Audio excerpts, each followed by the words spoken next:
নবী সাল্লাল্লাহু আলাইহি ওয়াসাল্লাম একটা হাদিসের মধ্যে বলেছেন যে তোমরা কি জানো কিয়ামতের মাঠে সবচেয়ে বড় মিসকিন কারা হবে?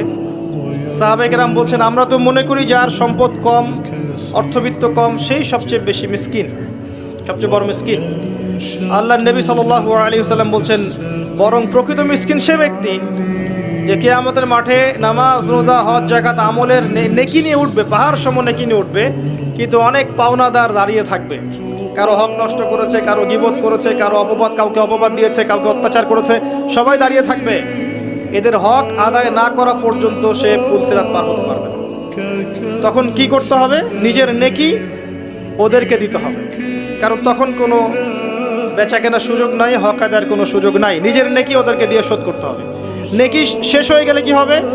অন্যের গুনাহ তার আমলনামায় আসবে, পরে দেখা যাবে ওই ব্যক্তি জান্নাতে চলে গেছে আর এই ব্যক্তি পাহাড় সমান নেকি নিয়েও জাহান্নামে চলে